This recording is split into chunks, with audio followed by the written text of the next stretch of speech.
Brought to you by खाता book. इनका tomorrow होना हो लेकिन हिसाब टुडे हो सकता है। हाँ? कैसे? भाई खाता आउट करो, खाता बुक डाउनलोड करो, ये ऑटोमेटिकली हिसाब करे, उधारी वापस लाए फटाफट। भेज दिया उसको हिसाब। खाता बुक, बिजनेस हुआ इजी। समंदर में चीन ने दी अमेरिका भारत को चुनौती। चीन के सामने कमजोर होती यूएस नेवी। यूएस ने किया बैटल फोर्स 2045 का ऐलान। यूएस की पनडुब्बियों को बढ़ाने की प्लानिंग। चीन से डर, अमेरिका ने बनाया बैटल फोर्स 2045। समुंदर में अमेरिका कई दशकों से एक बड़ी ताकत रहा है, लेकिन अब वक्त के साथ साथ कमजोर होता जा रहा है।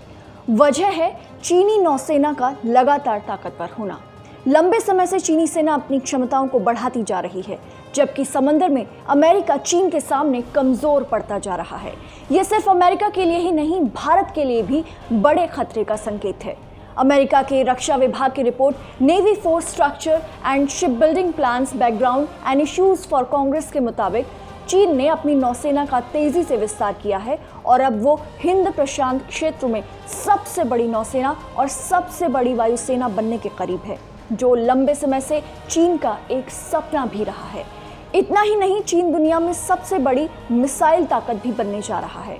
अमेरिका किसी भी कीमत पर चीन से पीछे नहीं रहना चाहता।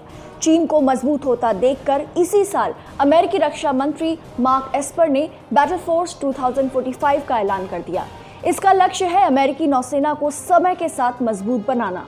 चीन के पास आज की तारीख में तकरीबन 350 वेसल्स है, जबकि यूएस नेवी के पास तकरीबन 293 मेजर वेसल्स है। इसको काउंटर करने के लिए उनके सेक्रेटरी मार्क एस्पर ने एक रिपोर्ट तैयार की है और प्लान बनाया है, जिसका नाम बैटल फोर्स 2045 है।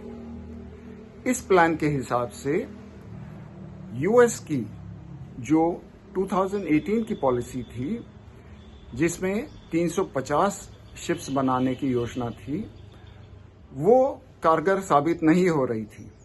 इसलिए यूएस ने ये फैसला किया है कि अब की बार 2045 तक यूएस तकरीबन 355 मेजर शिप्स बनाएगा और 140 से 240 अनमैन्ड या ऑप्शनली मैन्ड वेसल्स तैयार करेगा, जिससे कि उनके शिप्स की संख्या 600 के आसपास हो जाएगी, 500 से 600 हो जाएगी, जिससे वो चीन को काउंटर कर पाएंगे। इस रिपोर्ट में साफ बताया गया है कि अमेरिकी नौसेना में समय के साथ साथ जहाजों को बढ़ाया जाए। बैटल फोर्स 2045 में परमाणु पनडुब्बी फोर्स को भी काफी अहमियत देती है, जिसमें पनडुब्बियों की संख्या को भी बढ़ाए जाने की प्लानिंग की गई है।